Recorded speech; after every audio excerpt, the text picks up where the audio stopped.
সল্টলেক স্টেডিয়ামের সামনে ওই অর্ধ শরীরের উপর ফুটবলের বিকট মূর্তি রাখা হবে না বলে জানিয়ে দিয়েছেন ক্রীড়ামন্ত্রী নিশীথ প্রামাণিক। এই বিষয়ে সাংবাদিকরা প্রশ্ন করলে মন্ত্রী দিলীপ ঘোষ বলেন, এরকম অনেক কিছুই করেছিল পূর্বতন সরকার, যেমন বিশ্ব বাংলা লোগো হঠাৎ রাতে শুতে যাওয়ার সময় মাথায় এলো, পরের দিন তৈরি হয়ে গেল। মেট্রো স্টেশনের নামগুলো দেখুন, বোঝা যায় না কে কোন স্টেশনে নামবে, শুধু নিজের ছবি দিয়ে গেছেন মমতা বন্দ্যোপাধ্যায়।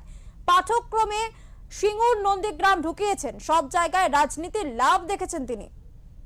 কিছুই সরকার করেছে, এই যে বিশ্ব বাংলার লোগো গোল গোল ঘুরছে, ঘুরতে ঘুরতে পশ্চিমবাংলা 15 বছর এখানেই ঘুরতে থাকলো, এগোতেই পারলো না। এই ধরনের ননসেন্স মার্কা কিছু সিম্বল, বাঙালির মেধার অপমান। এটা হঠাৎ একজনের মনে হলো রাত্রেবেলা শুতে যাওয়ার সময় এটা করে দিস, ফোন করে বললো, হয়ে গেল। কি মানে হয়ে গেলো?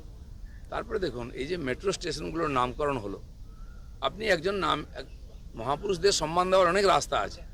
ওই এর সামনে একটা স্ট্যাচু বানিয়ে দিন, তাকে দেখে চিনবে না, লোক জানবে না কোন লোকটাকে। ছেলে বাবাকে জিজ্ঞেস করবে, বাবা এই টেকো লোকটাকে, এই বুড়ো লোকটাকে। মহাপুরুষদের প্রতি আপনি সেখানে সিঙ্গুর পড়াবেন, মহাপুরুষদের জীবনী পড়াবেন না, নন্দীগ্রাম পড়াবেন, আপনার জীবনী পড়াবেন। আর নেতাজি সুভাষ রবীন্দ্রনাথের সঙ্গে মুখ্যমন্ত্রী ছবি দেবেন, আর ওখানে হলেতে আমাদের মহাজাতি সদনে ওই একজনকেই চিনবে, আর কেউ নয়। তো যেখানে স্থানের নামে আমরা স্টেশন দেখি, আমি দেখেছি মেদিনীপুরেতে 3টে গ্রামের নাম দিয়ে একটা স্টেশন হয়েছে। তো এটা তো বড় হয়েছে নাম, কিন্তু লোকে জানবে এই 3টে গ্রামে যাওয়া যায়, এখানে নেমে। আপনি নাম দিলেন, সব জায়গায় রাজনীতিক লাভ নেবেন, মানুষ কনফিউজ হয়ে যাচ্ছে কোথায় নামবেন। আমার মনে হয় উনি নিজেও কনফিউজ থাকেন যে কোন স্টেশনটা কোথায়।